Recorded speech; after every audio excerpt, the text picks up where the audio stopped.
ನಮಸ್ಕಾರ ಗೆಳೆಯರಿ, stock market Kannada ಚಾನಲ್ಗೆ ಸ್ವಾಗತ ಸುಸ್ವಾಗತ. ಗೆಳೆಯರಿ, ವಿಡಿಯೋದಲ್ಲಿ ಇವತ್ತಿನ ನಮ್ಮ ಮಾರ್ಕೆಟ್ ಪರ್ಫಾರ್ಮೆನ್ಸ್ ನ ಜೊತೆಗೆ ಹಲವಾರು ಇಂಡಿವಿಜುವಲ್ ಸ್ಟಾಕ್ ಗಳಿಗೆ ಸಂಬಂಧಪಟ್ಟಂತ ಅಪ್ಡೇಟ್ ಗಳನ್ನು ತಿಳ್ಕೊಳ್ಳುವಂತ ಪ್ರಯತ್ನವನ್ನು ಮಾಡೋಣ. ಮೊನ್ನೆ ವಿಡಿಯೋದಲ್ಲಿ ಹಲವು ಕಂಪನಿಗಳಿಗೆ ಸಂಬಂಧಪಟ್ಟಂತ ಅಪ್ಡೇಟ್ ಗಳನ್ನ ಕೊಟ್ಟಿದ್ದೆ, ಅವುಗಳ ಪರ್ಫಾರ್ಮೆನ್ಸ್ ಅನ್ನು ಅಬ್ಸರ್ವ್ ಮಾಡಿದ್ದೀರಿ ಅಂದ್ಕೊಳ್ತೀನಿ. ಇವತ್ತು ಡ್ಯೂರಿಂಗ್ ದ ಮಾರ್ಕೆಟ್ ಕೂಡ ಹಲವು ಅಪ್ಡೇಟ್ ಗಳು ಬಂದಿದ್ದಾವೆ, ಅವುಗಳ ಬಗ್ಗೆ ತಿಳ್ಕೊಳ್ಳೋಣ.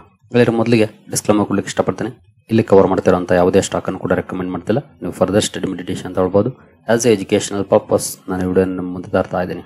ಹಾಗೆ ನಮ್ಮ ತರಬೇತಿ ಕಾರ್ಯಕ್ರಮದಲ್ಲಿ ನಿಮ್ಗೆ ಯಾರಿಗಾದ್ರೂ ಇಂಟ್ರೆಸ್ಟ್ ಇದ್ರೆ ಇಮೇಲ್ ಮೂಲಕ ಸಂಪರ್ಕ ಮಾಡಬಹುದು. ಎಸ್ಪೆಷಲಿ ಬಿಗಿನರ್ಸ್ ಗೆ ಅಂತ ಡಿಸೈನ್ ಮಾಡಿರುವಂತ ಪ್ರೋಗ್ರಾಮ್ ಇದು. ಹಾಗೆ ನಿಮ್ಗೆ ಲೈಫ್ ಲಾಂಗ್ ಮಾರ್ಕೆಟ್ ಅಲ್ಲಿ ಉಪಯೋಗಕ್ಕೆ ಬರುವಂತ ವಿಷಯವನ್ನ ಖಂಡಿತ ಈ ಕಾರ್ಯಕ್ರಮದ ಮೂಲಕ ತಿಳ್ಕೊಳ್ತೀರಿ. ಇಂಟ್ರೆಸ್ಟ್ ಇರೋರು ಕಾಂಟ್ಯಾಕ್ಟ್ ಮಾಡಬಹುದು. ಇಮೇಲ್ ಐಡಿ ಇಲ್ಲಿದೆ. ಇನ್ನು ಇವತ್ತಿನ ನಮ್ಮ ಮಾರ್ಕೆಟ್ ಪರ್ಫಾರ್ಮೆನ್ಸ್ ನೋಡಿದರೆ ನಿಫ್ಟಿಯಲ್ಲಿ ನೋಡಬಹುದು 41 ಪಾಯಿಂಟ್ಸ್ ಅಥವಾ 0.16% ಪಾಸಿಟಿವ್ ಪರ್ಫಾರ್ಮೆನ್ಸ್ ನೋಡ್ಲಿಕ್ಕೆ ಸಿಕ್ಕಿದೆ.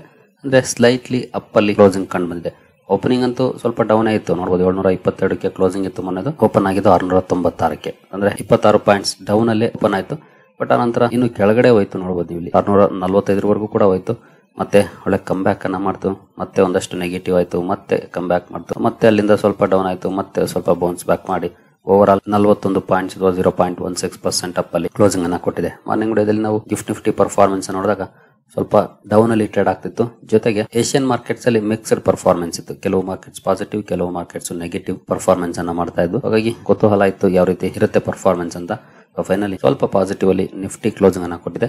ಏನೋ ಸೆನ್ಸೆಕ್ಸ್ ಕಡೆ ಬಂದ್ರೆ ಇಲ್ಲಿ 39 ಪಾಯಿಂಟ್ಸ್ ಅಥವಾ 0.04% ಪಾಸಿಟಿವ್ ಪರ್ಫಾರ್ಮೆನ್ಸ್ ಬಂದಿದೆ. ಅಂದ್ರೆ ಫ್ಲಾಟ್ ಪರ್ಫಾರ್ಮೆನ್ಸ್ ಅಂತಾನೆ ಹೇಳ್ಬೋದು. ವಾಲಟೈಲ್ ಪರ್ಫಾರ್ಮೆನ್ಸ್ ನೋಡ್ಲಿಕ್ಕೆ ಸಿಕ್ಕಿದೆ ಇವತ್ತು ಕೂಡ ನಮ್ಮ ಮಾರ್ಕೆಟ್ ಅಲ್ಲಿ. ಏನು ಬ್ರಾಡ್ ಮಾರ್ಕೆಟ್ ಇಂಡೈಸಸ್ ಗಳು ಯಾವ ರೀತಿ ಪರ್ಫಾರ್ಮ್ ಮಾಡಿದ್ವು ಅಂತ ನೋಡೋದಾದ್ರೆ ನಿಫ್ಟಿ ನೆಕ್ಸ್ಟ್ 50 ನಲ್ಲಿ ಸಾಲಿಡ್ ಪರ್ಫಾರ್ಮೆನ್ಸ್ ಬಂದಿದೆ ಅಂತಾನೆ ಹೇಳ್ಬೋದು ಇವತ್ತು. ಯಾಕಂದ್ರೆ ನಿಯರ್ಲಿ 1% ಅಪ್ ಅಲ್ಲಿ ನೆಕ್ಸ್ಟ್ 50 ಕ್ಲೋಸಿಂಗ್ ಅನ್ನ ಕೊಟ್ಟಿದೆ. ಏನೋ ನಿಫ್ಟಿ 100 ಅಲ್ಲಿ 0.29% ಪಾಸಿಟಿವ್ ಇದೆ. ನಿಫ್ಟಿ 200 0.38% ಪಾಸಿಟಿವ್ ಇದೆ. ಹಾಗೆ ನಿಫ್ಟಿ 500 0.42% ಪಾಸಿಟಿವ್ ಇದೆ. ನಿಫ್ಟಿ 50 ಇಂದ ನಿಫ್ಟಿ 500 ವರೆಗೂ ಒಳ್ಳೆ ಪರ್ಫಾರ್ಮೆನ್ಸ್ ಇದೆ ಕಂಪೇರ್ ಟು ನಿಫ್ಟಿ 50. ನೆಕ್ಸ್ಟ್ 50 ಹಾಗೂ 100 200 500 ಬೆಟರ್ ಪರ್ಫಾರ್ಮೆನ್ಸ್ ಅನ್ನ ಮಾಡಿದೆ ಇವತ್ತು. ಏನು ಮಿಡ್ ಕ್ಯಾಪ್ ಶೇರ್ಗಳ ಕಡೆ ಬಂದ್ರೆ ಮಿಡ್ ಕ್ಯಾಪ್ 50 ನಲ್ಲಿ ನೋಡಬಹುದು 0.76% ಪಾಸಿಟಿವ್ ಇದೆ. ತುಂಬಾ ಒಳ್ಳೆ ಪರ್ಫಾರ್ಮೆನ್ಸ್ ಅಂತಾನೆ ಹೇಳ್ಬೋದು ಇದನ್ನ. ಮಿಡ್ ಕ್ಯಾಪ್ 50 ಒಳ್ಳೆ ಪರ್ಫಾರ್ಮೆನ್ಸ್ ಅನ್ನೇ ಮಾಡಿದೆ.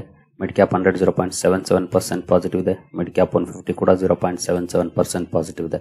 ಒಳ್ಳೆ ಪರ್ಫಾರ್ಮೆನ್ಸ್ ಮಿಡ್ ಕ್ಯಾಪ್ ಶೇರ್ಗಳಲ್ಲಿ ನೋಡ್ಲಿಕ್ಕೆ ಸಿಕ್ಕಿದೆ. ಇನ್ನು ಸ್ಮಾಲ್ ಕ್ಯಾಪ್ ಕಡೆ ಬಂದ್ರೆ ಸ್ಮಾಲ್ ಕ್ಯಾಪ್ 100 0.72% ಪಾಸಿಟಿವ್ ಇದೆ. ಸ್ಮಾಲ್ ಕ್ಯಾಪ್ 50 1.01% ಪಾಸಿಟಿವ್ ಇದೆ. ಹಾಗೆ ಸ್ಮಾಲ್ ಕ್ಯಾಪ್ 250 0.7% ಪಾಸಿಟಿವ್ ಇದೆ.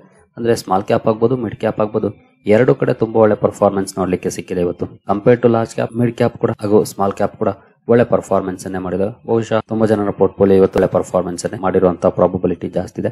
ನನ್ನ ಪೋರ್ಟ್ಫೋಲಿಯೋ ಕೂಡ ಡಿಸೆಂಟ್ ಪರ್ಫಾರ್ಮೆನ್ಸ್ ಅನ್ನ ಮಾಡಿದೆ. 0.7 0.8% ವರೆಗೂ ಪಾಸಿಟಿವ್ ಅಲ್ಲಿ ಇದೆ. ಹೆಡ್ಲೈನ್ ಇಂಡೈಸಸ್ ಅಲ್ಲಿ ದೊಡ್ಡ ಪರ್ಫಾರ್ಮೆನ್ಸ್ ಬಂದಿಲ್ಲ ಅಂದ್ರೂ ಮಿಡ್ ಕ್ಯಾಪ್ ಹಾಗೂ ಸ್ಮಾಲ್ ಕ್ಯಾಪ್ ಶೇರ್ಗಳು ತುಂಬಾ ಒಳ್ಳೆ ಪರ್ಫಾರ್ಮೆನ್ಸ್ ಅನ್ನ ಮಾಡಿದ್ದಾವೆ ಇವತ್ತು. ಇನ್ನು ಮೈಕ್ರೋ ಕ್ಯಾಪ್ ಕಡೆ ಬಂದ್ರೆ ಇಲ್ಲೂ ಕೂಡ ನೋಡಬಹುದು 1.07% ಪಾಸಿಟಿವ್ ಪರ್ಫಾರ್ಮೆನ್ಸ್ ಬಂದಿದೆ. ಮೈಕ್ರೋ ಕ್ಯಾಪ್ ಕೂಡ ಒಳ್ಳೆ ಪರ್ಫಾರ್ಮೆನ್ಸ್ ಅನ್ನೇ ಇವತ್ತು ಮಾಡಿದೆ. ಇನ್ನು ಸೆಕ್ಟೋರಲ್ ಇಂಡೈಸಸ್ ಗಳು ಯಾವ ರೀತಿ ಪರ್ಫಾರ್ಮೆನ್ಸ್ ಮಾಡಿದ್ವು ಅಂತ ನೋಡಿದ್ರೆ ನಿಫ್ಟಿ ಬ್ಯಾಂಕ್ ಅಲ್ಲಿ ನೋಡಬಹುದು 0.56% ಪಾಸಿಟಿವ್ ಪರ್ಫಾರ್ಮೆನ್ಸ್ ಇದೆ.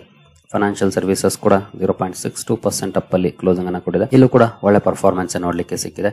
ಇನ್ನು ಆಟೋ ಇವತ್ತು ತುಂಬಾನೇ ಫೋಕಸ್ ಅಲ್ಲಿ ಇತ್ತು. 0.12% ಅಪ್ ಅಲ್ಲಿ ಕ್ಲೋಸಿಂಗ್ ಅನ್ನ ಕೊಟ್ಟಿದೆ. ಅಂದ್ರೆ ಇಲ್ಲೂ ಕೂಡ ಫ್ಲಾಟ್ ಪರ್ಫಾರ್ಮೆನ್ಸ್ ಅಂತ ಬೇಕಿದ್ರು ಕರಿಬಹುದು. ಆ ರೀತಿ ಪರ್ಫಾರ್ಮೆನ್ಸ್ ಬಂದಿದೆ. ಎಸ್ಪೆಷಲಿ ಮಾರ್ನಿಂಗ್ ವಿಡಿಯೋದಲ್ಲಿ ನಾನು ಇದ್ರ ಬಗ್ಗೆ ಒಂದು ಅಪ್ಡೇಟ್ ಅನ್ನ ಕೊಟ್ಟಿದ್ದೆ. ಆಟೋ ಸೇಲ್ಸ್ ರಿಲೀಸ್ ಆಗಿತ್ತು. ಹಲವು ಕಂಪನಿಗಳ ನಂಬರ್ಸ್ ಅನ್ನ ಕವರ್ ಮಾಡಿದ್ದೆ. ಒಳ್ಳೆ ಇಂಪ್ರೂವ್ಮೆಂಟ್ ನೋಡ್ಲಿಕ್ಕೆ ಸಿಕ್ಕಿದೆ ಮೆಜಾರಿಟಿ ಕಂಪನೀಸ್ ಅಲ್ಲಿ. ಹಾಗೆ ಓವರ್ ಆಲ್ ಆಟೋ ಸೆಕ್ಟರ್ ನ ಸೇಲ್ಸ್ ಅನ್ನ ತಗೊಂಡ್ರು ಕೂಡ ಒಳ್ಳೆ ಪರ್ಫಾರ್ಮೆನ್ಸ್ ನೋಡ್ಲಿಕ್ಕೆ ಸಿಕ್ಕಿದೆ. ಈವನ್ ಫೆಸ್ಟಿವ್ ಸೀಸನ್ ಸೇಲ್ಸ್ ಕೂಡ ತುಂಬಾನೇ ಒಳ್ಳೆ ಇಂಪ್ರೂವ್ಮೆಂಟ್ ಅನ್ನ ಕಂಡಿದೆ. ಬಟ್ ಸ್ಟಿಲ್ ಸ್ಟಾಕ್ ಗಳಲ್ಲಿ ಏನು ರಿಯಾಕ್ಷನ್ ಬಂದಿಲ್ಲ. ಅಂದ್ರೆ ಯಾವಾಗ ಈ ರೀತಿ ಆಗುತ್ತೆ ಅಂದ್ರೆ ಕೆಲವು ಸಲ ಏನಾಗುತ್ತೆ, ಓಪ್ಸ್ ಮೇಲೆ ಮುಂಚೆನೆ ಸ್ಟಾಕ್ ಗಳು ಅಪ್ ಆಗಿರುತ್ತವೆ. ಆಗ ಆಕ್ಚುಯಲ್ ಆಗಿ ನ್ಯೂಸ್ ಬಂದಾಗ ಸ್ಟಾಕ್ ಗಳಲ್ಲಿ ರಿಯಾಕ್ಷನ್ ಬರದೇ ಇರಬಹುದು. ಅದೇ ಆಗೋದು ಕೆಲವು ಸಲ. ಯಾಕಂದ್ರೆ ಮಾರ್ಕೆಟ್ ಯಾವತ್ತೂ ತುಂಬಾನೇ ಅಡ್ವಾನ್ಸ್ಡ್ ಆಗಿ ರಿಯಾಕ್ಟ್ ಮಾಡುತ್ತೆ. ಯಾವತ್ತೋ ಆಗೋ ಇವೆಂಟ್ ಗೆ ಇವತ್ತೇನೆ ರಿಯಾಕ್ಷನ್ ಬರುತ್ತೆ. ಪಾಸಿಟಿವ್ ಆದ್ರೆ ಪಾಸಿಟಿವ್ ರಿಯಾಕ್ಷನ್ ಬರ್ಬೋದು, ನೆಗೆಟಿವ್ ಆದ್ರೆ ನೆಗೆಟಿವ್ ರಿಯಾಕ್ಷನ್ ಬರ್ಬೋದು. ಹಾಗಾಗಿ ಆಗ್ಲೇ ಆ ಸುದ್ದಿಗೆ ಅಡ್ಜಸ್ಟ್ ಆಗಿದ್ದಾಗ ಕೆಲವು ಸಲ ರಿಯಾಕ್ಷನ್ ಬರೋದಿಲ್ಲ. ಬಹುಶಃ ಅದೇ ಆಗಿರ್ಬೇಕು ಇವತ್ತು ಆಟೋ ಸೆಕ್ಟರ್ ಅಲ್ಲಿ ಅಂತ ಹೇಳ್ಬೋದು ಈ ಪರ್ಫಾರ್ಮೆನ್ಸ್ ಅನ್ನ ನೋಡಿದ್ರೆ. ಇನ್ನು FMCG ಸ್ವಲ್ಪ ಡೌನ್ ಅಲ್ಲೇ ಕ್ಲೋಸಿಂಗ್ ಅನ್ನ ಕೊಟ್ಟಿದೆ. IT 0.17% ಡೌನ್ ಇದೆ. ಅಂದ್ರೆ ಇಲ್ಲೂ ಕೂಡ ಸ್ವಲ್ಪ ಡೌನ್ ಫಾಲ್ ಕಂಡು ಬಂದಿದೆ. ಹಾಗೆ ಆಕ್ಚುಲಿ IT ಸೆಕ್ಟರ್ ಗೆ ಸಂಬಂಧಪಟ್ಟಂತೆ ಒಂದು ಸುದ್ದಿ ಕೂಡ ಬಂತು. ಅಂದ್ರೆ ಅಮೆರಿಕದಲ್ಲಿ ಇತ್ತೀಚೆಗೆ ಏನು H1B ವೀಸಾ ಮೇಲೆ ಕರಪ್ಷನ್ ಡೊನಾಲ್ಡ್ ಟ್ರಂಪ್ ಅನೌನ್ಸ್ ಮಾಡಿದ್ರು. ಅನಂತರ ಅಲ್ಲಿನ ಇಂಡಸ್ಟ್ರಿ ಅಸೋಸಿಯೇಷನ್ ಪ್ರೆಷರ್ ಆಗ್ತಿದೆ ಅಲ್ಲಿನ ಕೆಲವು ನೀತಿಗಳ ವಿರುದ್ಧ, ಎಸ್ಪೆಷಲಿ H1B ವೀಸಾ ಸಂಬಂಧಪಟ್ಟಂತೆ ಅನ್ನುವಂತ ಸುದ್ದಿಗಳು ಬಂತು. ಬಟ್ ಅದ್ಯಾವುದು ಏನು ಪಾಸಿಟಿವ್ ಇಂಪ್ಯಾಕ್ಟ್ ಅನ್ನ ಮಾಡಿಲ್ಲ ಅಂತ ಹೇಳ್ಬೋದು. ಇವತ್ತು 0.17% ಡೌನ್ ಅಲ್ಲಿ ಕ್ಲೋಸಿಂಗ್ ಅನ್ನ ಕೊಟ್ಟಿದೆ. ಮೀಡಿಯಾ ಸ್ವಲ್ಪ ಪಾಸಿಟಿವ್ ಇದೆ. ಮೆಟಲ್ 0.38% ಪಾಸಿಟಿವ್ ಇದೆ. ಫಾರ್ಮಾ ಸೆಕ್ಟರ್ ಅಲ್ಲಿ ಒಳ್ಳೆ ಪರ್ಫಾರ್ಮೆನ್ಸ್ ಬಂದಿದೆ. 1.2% ಅಪ್ ಆಗಿದೆ. PSU ಬ್ಯಾಂಕ್ ಗಳಲ್ಲೂ ಕೂಡ ತುಂಬಾ ಒಳ್ಳೆ ಪರ್ಫಾರ್ಮೆನ್ಸ್ ಬಂದಿದೆ. ನಿಯರ್ಲಿ 2% ಅಪ್ ಅಲ್ಲಿ PSU ಬ್ಯಾಂಕ್ ಕ್ಲೋಸಿಂಗ್ ಅನ್ನ ಕೊಟ್ಟಿದೆ. ಇವನ್ ಲಾಸ್ಟ್ ವೀಕ್ ಅಲ್ಲೂ ಕೂಡ ಒಂದೆರಡು ದಿನ ತುಂಬಾ ಒಳ್ಳೆ ಪರ್ಫಾರ್ಮೆನ್ಸ್ ಇದೇ ರೀತಿ ಬಂದಿದ್ದು. ಇವತ್ತು ಕೂಡ ಅದೇ ರೀತಿ ಪರ್ಫಾರ್ಮೆನ್ಸ್ ಬಂದಿದೆ. ಅದರಲ್ಲೂ ಕಳೆದ ವೀಕ್ ನ ಪರ್ಫಾರ್ಮೆನ್ಸ್ ಗಿಂತ ತುಂಬಾ ಚೆನ್ನಾಗಿ ಇಂಪ್ರೂವ್ ಆಗಿದೆ ಇವತ್ತಿನ ಪರ್ಫಾರ್ಮೆನ್ಸ್ ಅಂತ ಹೇಳ್ಬೋದು. 1.92% ಅಪ್ ಅಲ್ಲಿ PSU ಬ್ಯಾಂಕ್ಸ್ ಕ್ಲೋಸಿಂಗ್ ಅನ್ನ ಕೊಟ್ಟಿದೆ. ಪ್ರೈವೇಟ್ ಬ್ಯಾಂಕ್ಸ್ ಕೂಡ ಡಿಸೆಂಟ್ ಪರ್ಫಾರ್ಮೆನ್ಸ್ ಅನ್ನ ಮಾಡಿದೆ. 0.35% ಪಾಸಿಟಿವ್ ಇದೆ. ರಿಯಾಲಿಟಿ ಸೆಕ್ಟರ್ ತುಂಬಾ ಚೆನ್ನಾಗಿ ಪರ್ಫಾರ್ಮ್ ಮಾಡ್ತಾ ಇವತ್ತು 2.23% ಅಪ್ ಅಲ್ಲಿ ಕ್ಲೋಸಿಂಗ್ ಅನ್ನ ಕೊಟ್ಟಿದೆ. ಹೆಲ್ತ್ ಕೇರ್ 0.97% ಅಪ್ ಆಗಿದೆ. ಕನ್ಸ್ಯೂಮರ್ ಡ್ಯೂರಬಲ್ಸ್ 0.29% ಡೌನ್ ಇದೆ. ಆಯಿಲ್ ಅಂಡ್ ಗ್ಯಾಸ್ 0.79% ಪಾಸಿಟಿವ್ ಇದೆ. ಅಂದ್ರೆ ಮೆಜಾರಿಟಿ ಸೆಕ್ಟರ್ಸ್ ಇವತ್ತು ಚೆನ್ನಾಗಿ ಪರ್ಫಾರ್ಮ್ ಮಾಡಿದಾವೆ. ಕೆಲವು ಅಂದ್ರೆ FMCG, IT ಹಾಗೂ ಕನ್ಸ್ಯೂಮರ್ ಡ್ಯೂರಬಲ್ಸ್ ಇವುಗಳು ಮಾತ್ರ ಸ್ವಲ್ಪ ಡೌನ್ ಆದು ಎಲ್ಲ ಒಳ್ಳೆ ಪರ್ಫಾರ್ಮೆನ್ಸ್ ನೋಡ್ಲಿಕ್ಕೆ ಸಿಕ್ತು. ಅದರಲ್ಲಿ ಔಟ್ ಪರ್ಫಾರ್ಮೆನ್ಸ್ ಅಂದ್ರೆ ಅದು ರಿಯಾಲಿಟಿ, PSU ಬ್ಯಾಂಕ್ಸ್ ಹಾಗೂ ಫಾರ್ಮಾ ತುಂಬಾ ಒಳ್ಳೆ ಪರ್ಫಾರ್ಮೆನ್ಸ್ ಇವತ್ತು ಆ ಮೂರು ಸೆಕ್ಟರ್ಸ್ ಅಲ್ಲಿ ನೋಡ್ಲಿಕ್ಕೆ ಸಿಕ್ಕಿದೆ. ಇವನ್ ಹೆಲ್ತ್ ಕೇರ್ ಕೂಡ ನಿಯರ್ಲಿ 1% ಅಪ್ ಅಲ್ಲಿ ಕ್ಲೋಸಿಂಗ್ ಅನ್ನ ಕೊಟ್ಟಿದೆ ನೋಡಬಹುದು. ಏನು ನಮ್ಮ ಮಾರ್ಕೆಟ್ ಅಲ್ಲಂತೂ ಡಿಸೆಂಟ್ ಪರ್ಫಾರ್ಮೆನ್ಸ್ ಇವತ್ತು ನೋಡ್ಲಿಕ್ಕೆ ಸಿಕ್ಕಿದೆ.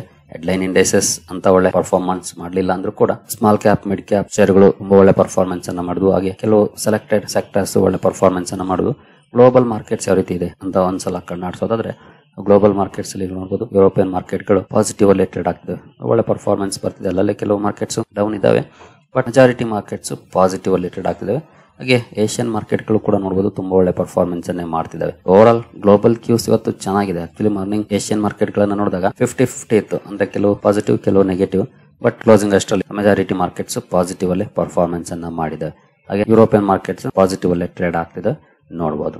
ಏನು ಇಂಡಿವಿಜುವಲ್ ಸ್ಟಾಕ್ ಗಳ ಕಡೆ ನಾವು ಬರೆದ್ರೆ ಲಾಯ್ಡ್ಸ್ ಎಂಜಿನಿಯರಿಂಗ್ ವರ್ಕ್ಸ್ ಲಿಮಿಟೆಡ್ ಇವತ್ತು ಫೋಕಸ್ ಅಲ್ಲಿತ್ತು. ಕಾರಣ ಕಂಪನಿ ಸೈಲ್ ಜೊತೆ ಪಾರ್ಟ್ನರ್ಶಿಪ್ ಅನ್ನ ಮಾಡ್ಕೊಂಡಿದೆ. ಸ್ಟೀಲ್ ಅಥಾರಿಟಿ ಆಫ್ ಇಂಡಿಯಾ ಜೊತೆ 613 ಕೋಟಿ ಪ್ರಾಜೆಕ್ಟ್ ಅಲ್ಲಿ ಕಂಪನಿ ಪಾರ್ಟ್ನರ್ಶಿಪ್ ಅನ್ನ ಮಾಡ್ಕೊಂಡಿದೆ. ಈ ಸುದ್ದಿ ಕಾರಣಕ್ಕೆ ಸ್ಟಾಕ್ ಫೋಕಸ್ ಅಲ್ಲಿತ್ತು. ಸ್ಟಾಕ್ ಅಲ್ಲಿ ಕೂಡ ಒಳ್ಳೆ ಪರ್ಫಾರ್ಮೆನ್ಸ್ ಬಂದಿದೆ. ಮೋರ್ ದನ್ 2.5% ಅಪ್ ಅಲ್ಲಿ ಸ್ಟಾಕ್ ಇವತ್ತು ಕ್ಲೋಸಿಂಗ್ ಅನ್ನ ಕೊಟ್ಟಿದೆ. ನಂತರ ತೀತಾಕರ್ ರೈಲ್ ಸಿಸ್ಟಮ್ಸ್ ಕೂಡ ಫೋಕಸ್ ಅಲ್ಲಿತ್ತು. ಮಾರ್ನಿಂಗ್ ವಿಡಿಯೋದಲ್ಲಿ ಒಂದು ಸುದ್ದಿಯನ್ನ ನೋಡಿದ್ವಿ. ಕಂಪನಿಗೆ 2451 ಕೋಟಿ MMRDA ಕಾಂಟ್ರಾಕ್ಟ್ ಸಿಕ್ಕಿರೋ ಬಗ್ಗೆ ಇಲ್ಲೂ ಕೂಡ ಒಳ್ಳೆ ಪರ್ಫಾರ್ಮೆನ್ಸ್ ನೋಡ್ಲಿಕ್ಕೆ ಸಿಕ್ಕಿದೆ. 2.5% ಅಪ್ ಅಲ್ಲಿ ಸ್ಟಾಕ್ ಇವತ್ತು ಕ್ಲೋಸಿಂಗ್ ಅನ್ನ ಕೊಟ್ಟಿದೆ ತೀತಾಕರ್ ರೈಲ್ ಸಿಸ್ಟಮ್ಸ್ ಅಲ್ಲೂ ಕೂಡ. ನಂತರ ಕೊಚ್ಚಿನ್ ಶಿಪ್ ಯಾರ್ಡ್ ಕೂಡ ಫೋಕಸ್ ಅಲ್ಲಿತ್ತು ಇವತ್ತು. ಇಲ್ಲೇನಂತ ದೊಡ್ಡ ರಿಯಾಕ್ಷನ್ ಬರಲಿಲ್ಲ, ಫ್ಲಾಟಿಶ್ ಪರ್ಫಾರ್ಮೆನ್ಸ್ ನೋಡ್ಲಿಕ್ಕೆ ಸಿಕ್ಕಿದೆ. ಬಟ್ ಕಂಪನಿಗೆ ಸಂಬಂಧಪಟ್ಟ ಒಂದು ಸುದ್ದಿ ಬಂದು ಆಕ್ಚುಲಿ ಮೊನ್ನೆ ಬಂದಿದ್ದಂತ ಸುದ್ದಿ ಇದು ನೋಡಬಹುದು. Cochin shipyard signs LOI with Svitzer for electric tug development. Company ಈ ಸ್ವಿಟ್ಜರ್ ಅನ್ನುವಂತ ಕಂಪನಿಯ ಜೊತೆ ಒಪ್ಪಂದವನ್ನು ಮಾಡ್ಕೊಂಡಿದೆ ಎಲೆಕ್ಟ್ರಿಕ್ ಟಗ್ ಡೆವಲಪ್ಮೆಂಟ್ ಗೆ ಸಂಬಂಧಪಟ್ಟಂತೆ. ಈ ಸುದ್ದಿ ಕಾರಣಕ್ಕೆ ಸ್ಟಾಕ್ ಫೋಕಸ್ ಅಲ್ಲಿತ್ತು. ಬಟ್ ಸ್ಟಾಕ್ ಏನಂತ ರಿಯಾಕ್ಷನ್ ಬರಲಿಲ್ಲ, ನಾರ್ಮಲ್ ಆಗಿ ಪರ್ಫಾರ್ಮೆನ್ಸ್ ನೋಡ್ಲಿಕ್ಕೆ ಸಿಕ್ಕಿದೆ, ಅಂದ್ರೆ ಫ್ಲಾಟ್ ಆಗಿ ಪರ್ಫಾರ್ಮ್ ಮಾಡಿದೆ. ಇನ್ನು ಝೆನ್ ಟೆಕ್ನಾಲಜೀಸ್ ಕೂಡ ಫೋಕಸ್ ಅಲ್ಲಿತ್ತು. ಮಾರ್ನಿಂಗ್ ವಿಡಿಯೋದಲ್ಲಿ ಇದ್ರ ಬಗ್ಗೆ ಕೂಡ ಒಂದು ಅಪ್ಡೇಟ್ ಅನ್ನ ನೋಡಿದ್ವಿ.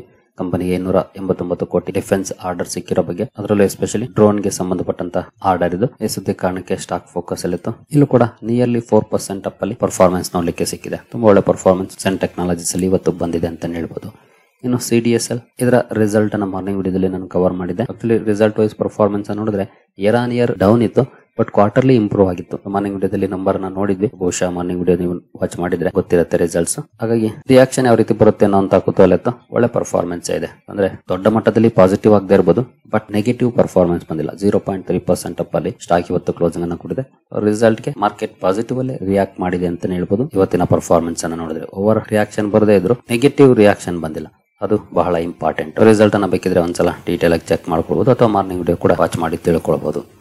ಇನ್ನು ಟಾಟಾ ಕೆಮಿಕಲ್ಸ್ ಇವತ್ತು ಸುದ್ದಿಯಲ್ಲಿತ್ತು. ಆಕ್ಚುಲಿ ರಿಸಲ್ಟ್ ಅನ್ನ ಮಾರ್ನಿಂಗ್ ವಿಡಿಯೋದಲ್ಲಿ ನೋಡಿದ್ವಿ. ಇದ್ರದ್ದು ರಿಸಲ್ಟ್ ಪೂರ್ ಪರ್ಫಾರ್ಮೆನ್ಸ್ ಇತ್ತು, ಹಾಗಾಗಿ ಯಾವ ರೀತಿ ರಿಯಾಕ್ಷನ್ ಬರುತ್ತೆ ಅನ್ನೋಂತ ಕುತೂಹಲ ಇತ್ತು.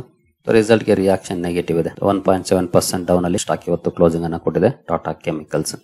ಇನ್ನು Adani ports and special economic zone company cargo volumes data release ಮಾಡಿದೆ. Year on year monthly sales ಅಲ್ಲಿ ವಾಲ್ಯೂಮ್ಸ್ ಹ್ಯಾಂಡ್ಲಿಂಗ್ ಅಲ್ಲಿ 6% ಅಪ್ ಆಗಿದೆ. ಬಟ್ ಸ್ಟಿಲ್ ಸ್ಟಾಕ್ ಅಲ್ಲಿ ರಿಯಾಕ್ಷನ್ ಬರಲಿಲ್ಲ, ನಾರ್ಮಲ್ ಆಗಿ ಪರ್ಫಾರ್ಮೆನ್ಸ್ ಬಂದಿದೆ. ಇನ್ನು ವೋಡಾಫೋನ್ ಐಡಿಯಾದಲ್ಲಿ ತುಂಬಾ ಒಳ್ಳೆ ರಿಯಾಕ್ಷನ್ ಬಂದಿದೆ ನೋಡಬಹುದು. 9.74% ಅಂದ್ರೆ ನಿಯರ್ಲಿ 10% ಸ್ಟಾಕ್ ಅಪ್ ಆಗಿದೆ. ಅದಕ್ಕೆ ಕಾರಣ ಈ ಸುದ್ದಿ ನೋಡಬಹುದು. Relief for Vodafone Idea as SC says will rectify order on AGR case, shares rise 10%. ಅಂದ್ರೆ ಇಂದಿನ ಆರ್ಡರ್ ಏನಿತ್ತು ಅದರಲ್ಲಿರುವಂತಹ ಸಮಸ್ಯೆಗಳನ್ನ ನಾವು ರೆಕ್ಟಿಫೈ ಮಾಡ್ತೀವಿ ಅನ್ನುವಂತ ಮಾತನ್ನ ಸುಪ್ರೀಂ ಕೋರ್ಟ್ ಹೇಳಿದೆ. ಈ ಸುದ್ದಿ ಕಾರಣಕ್ಕೆ ಸ್ಟಾಕ್ ಅಲ್ಲಿ ಒಳ್ಳೆ ರಿಯಾಕ್ಷನ್ ಬಂದಿದೆ. ಈ ರೀತಿ ಹಲವು ಸಲ ರಿಯಾಕ್ಷನ್ ಬರ್ತಾ ಇರುತ್ತೆ, ಬಟ್ ಫಂಡಮೆಂಟಲ್ಸ್ ಅನ್ನ ನೋಡಿದ್ರೆ ವೀಕ್ ಇದೆ. ಸ್ಟ್ರಗಲ್ ಮಾಡ್ತಿದೆ ಕಂಪನಿ ಎಕ್ಸಿಸ್ಟೆನ್ಸ್ ಗೋಸ್ಕರ. ಹೋಗಿ ಕೇರ್ಫುಲ್ ಆಗಿರ್ಬೇಕು ಇನ್ವೆಸ್ಟ್ ಮಾಡುವಂತವ್ರು. ಇನ್ನು BML ಲಿಮಿಟೆಡ್ ಇವತ್ತು ಫೋಕಸ್ ಅಲ್ಲಿತ್ತು ನೋಡಬಹುದು ನಿಯರ್ಲಿ 50% ಡೌನ್ ನಮಗೆ ಕಾಣುತ್ತೆ 5 ಡೇಸ್ ಓಪನ್ ಮಾಡಿದ್ರೆ. ಆಕ್ಚುಲಿ ಇದು ಡೌನ್ ಆಗಿರೋದು ಕಾರ್ಪೊರೇಟ್ ಆಕ್ಷನ್ ನ ಕಾರಣ. ಸ್ಟಾಕ್ ಆಕ್ಚುಯಲ್ ಆಗಿ ಡೌನ್ ಆಗಿಲ್ಲ, ಕಾರ್ಪೊರೇಟ್ ಆಕ್ಷನ್ ಇತ್ತು. ಅಂದ್ರೆ ಸ್ಟಾಕ್ ಸ್ಪ್ಲಿಟ್ ಅನ್ನು ಅನೌನ್ಸ್ ಮಾಡಿತ್ತು 1:2 ರೇಷಿಯೋದಲ್ಲಿ. ಹಾಗಾಗಿ ಇವತ್ತು ಸ್ಟಾಕ್ ಸ್ಪ್ಲಿಟ್ ಆಗಿದೆ, ಆ ಕಾರಣಕ್ಕೆ 50% ಡೌನ್ ತೋರಿಸ್ತಾ ಇದೆ. ಯಾರಾದ್ರೂ ಇನ್ವೆಸ್ಟ್ ಮಾಡಿರೋರಿದ್ರೆ ಹೆದರಿಕೊಳ್ಳುವಂತ ಅವಶ್ಯಕತೆ ಇಲ್ಲ, ನಿಮಗೆ ಅಡಿಷನಲ್ ಶೇರ್ಗಳು ಬರುತ್ತೆ. ಅಲ್ಲಿವರೆಗೂ ಸ್ವಲ್ಪ ಡೌನ್ ತೋರಿಸುತ್ತೆ, ಅದಕ್ಕಾಗಿ ಭಯ ಪಡುವಂತ ಅವಶ್ಯಕತೆ ಇಲ್ಲ. ಇನ್ನು ಆರ್ಡರ್ ಅಪ್ಡೇಟ್ ಗಳ ಕಡೆ ಬಂದ್ರೆ ಇವತ್ತು ಟಾಲೆನ್ಸ್ ಟೈರ್ಸ್ ಲಿಮಿಟೆಡ್ ಒಂದು ಅಪ್ಡೇಟ್ ಅನ್ನ ಕೊಟ್ಟಿದೆ. ಕಂಪನಿ ತನಗೆ ಸಿಕ್ಕಿರುವಂತ ಆರ್ಡರ್ ಬಗ್ಗೆ ನೋಡೋದು 40 to 50 crore ಆರ್ಡರ್ ಕಂಪನಿಗೆ ಸಿಕ್ಕಿದೆ. ಈ ಅಪ್ಡೇಟ್ ಅನ್ನ ಇವತ್ತು ಕೊಟ್ಟಿದೆ Tolins tyres. The institute of road transport IRT ಇಂದ ಸಿಕ್ಕಿರುವಂತಹ ಆರ್ಡರ್ ಇದು ಟಾಲೆನ್ಸ್ ಟೈರ್ಸ್ ಗೆ. ನಂತರ ಶೆಲ್ಟರ್ ಹೆಲ್ತ್ ಅಂಡ್ ಹ್ಯಾಪಿನೆಸ್ ಕೂಡ ಫೋಕಸ್ ಅಲ್ಲಿ ಇತ್ತು. ಫಾರ್ಮಾ ಸೆಕ್ಟರ್ ಅಲ್ಲಿ ಕೆಲಸ ಮಾಡುವಂತಹ ಕಂಪನಿ ನೋಡಬಹುದು. ತಾಹಾ drugs and chemicals limited for ಝೋಮೆಗಾ capsule total order worth $1,44,000 $1.4 lakh ನ ಆರ್ಡರ್ ಇದು. ಈ ಸುದ್ದಿ ಕಾರಣಕ್ಕೆ ಶೆಲ್ಟರ್ ಫಾರ್ಮಾ ಕೂಡ ಫೋಕಸ್ ಅಲ್ಲಿ ಇತ್ತು ಇವತ್ತು. ನಂತರ ಮಿನಿ ಡೈಮಂಡ್ಸ್ ಇಂಡಿಯಾ ಲಿಮಿಟೆಡ್ ಕೂಡ ಫೋಕಸ್ ಅಲ್ಲಿತ್ತು. ಕಾರಣ ಕಂಪನಿಗೆ ನೋಡಬಹುದು 16 ಕೋಟಿ ಆರ್ಡರ್ ಸಿಕ್ಕಿದೆ. ಎಕ್ಸ್ಪೋರ್ಟ್ ಆರ್ಡರ್ ಇದು, ಲ್ಯಾಬ್ ಗ್ರೌಂಡ್ ಡೈಮಂಡ್ ನ ಸಪ್ಲೈ ಮಾಡುವಂತ ಆರ್ಡರ್. ಈ ಸುದ್ದಿ ಕಾರಣಕ್ಕೆ ಸ್ಟಾಕ್ ಫೋಕಸ್ ಅಲ್ಲಿತ್ತು ಮಿನಿ ಡೈಮಂಡ್ಸ್. ನಂತರ S&S ಪವರ್ ಕೂಡ ಫೋಕಸ್ ಅಲ್ಲಿತ್ತು. ಕಾರಣ ಕಂಪನಿಗೆ 30 ಕೋಟಿ ಆರ್ಡರ್ ಸಿಕ್ಕಿದೆ. ಇಂಟರ್ನ್ಯಾಷನಲ್ ಆರ್ಡರ್ ಇದು, ಜೊತೆಗೆ ಲಾರ್ಜೆಸ್ಟ್ ಇಂಟರ್ನ್ಯಾಷನಲ್ ಅವಾರ್ಡ್ ಕಂಪನಿಗೆ ಸಿಕ್ಕಿರುವಂತದ್ದು. ಈ ಸುದ್ದಿ ಕಾರಣಕ್ಕೆ ಇವತ್ತು S&S ಪವರ್ ಕೂಡ ಫೋಕಸ್ ಅಲ್ಲಿತ್ತು. ಸರಿಗಳಿರಿ, ಈ ಎಲ್ಲ ಅಪ್ಡೇಟ್ಸ್ ನಿಮಗೆ ಇಷ್ಟ ಆಗಿದೆ ಅಂದ್ಕೊಳ್ತೀನಿ. ಮುಂದಿನ ವಿಡಿಯೋದಲ್ಲಿ ಸಿಗೋಣ. ಅಲ್ಲಿವರೆಗೂ ಜೈ ಹಿಂದ್, ಜೈ ಕರ್ನಾಟಕ.